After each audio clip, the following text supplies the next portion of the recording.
ఆంధ్ర యువగలం. ప్రజల మాటే మా నోట.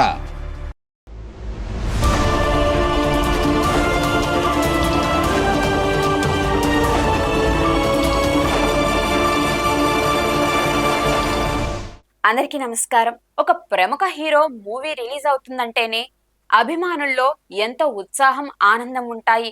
అదే అభిమాన నటుడు రాజకీయంలో ప్రవేశం చేసి విజయం వైపుగా అడుగులు వేస్తుంటే ఆ అభిమానుల్లో ఆ ఉత్సాహం, ఆ ఆనందం 1000 రెట్లు ఎక్కువగా ఉంటుంది.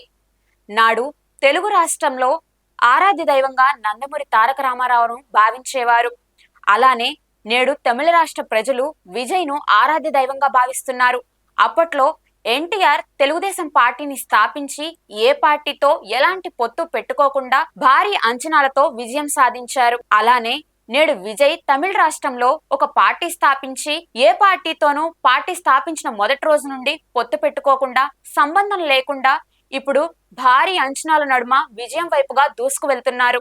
అప్పుడు తెలుగు రాష్ట్ర ప్రజలు ఎన్టీఆర్ ను, ఇప్పుడు తమిళ రాష్ట్ర ప్రజలు విజయ్ కు అగ్రతాంబూలం ఇచ్చినట్లే.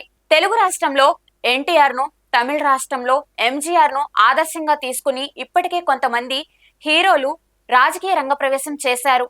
అయినప్పటికీ వారికి ఆశించిన ఫలితాలైతే దక్కలేదు. కానీ విజయ్ పార్టీ స్థాపించిన కొంతకాలానికే ఇంత దూరం రావటం, అలానే విజయ్ భారీ అంచనాలతో విజయం వైపుగా దూసుకు వెళ్లడం అభిమానుల్లో సంతోషాన్ని కలిగిస్తుంది.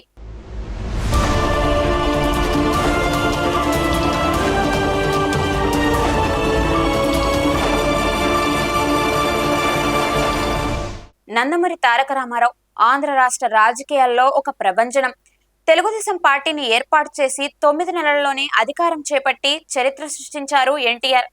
ఆయన్ని, ఎంజీఆర్ ని ఆదర్శంగా తీసుకుని చాలా మంది స్టార్ హీరోలు పొలిటికల్ పార్టీలు పెట్టి ఎన్నికల బరిలోకి దిగిన తొలి ప్రయత్నంలోనే అధికారం చేపట్టలేకపోయారు. కానీ దాదాపు 4 దశాబ్దాల తరువాత మళ్లీ తమిళ స్టార్ హీరో విజయ్ ఆ మైలురాయిని అందుకోబోతున్నారు. ఆయన టీవీకే పార్టీ పెట్టి 2 ఏళ్లయ్యింది. తొలిసారి అసెంబ్లీ ఎన్నికల్లో ఎలాంటి పొత్తు లేకుండా అన్ని స్థానాల్లో పోటీకి దిగారు.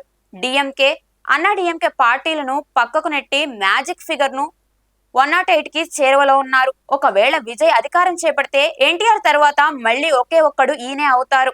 అలానే హీరో విజయకాంత్ డిఎండికే పార్టీని 2005లో స్థాపించి 2006 ఎన్నికల్లో ప్రచారం చేసి అలానే పోటీ చేశారు.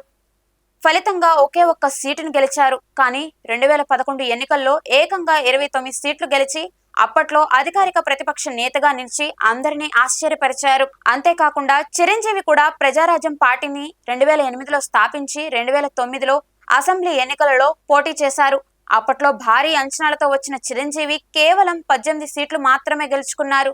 అయితే ప్రభుత్వం స్థాపించే స్థాయికి చేరుకోలేకపోయారు. ఆ తర్వాత 2011లో తన పార్టీని కాంగ్రెస్ లో విలీనం చేశారు. అదే రీతిలో పవన్ కళ్యాణ్ కూడా జనసేన పార్టీని 2014లో ప్రారంభించి 2019లో మొదటిసారిగా నేరుగా పోటీ చేశారు.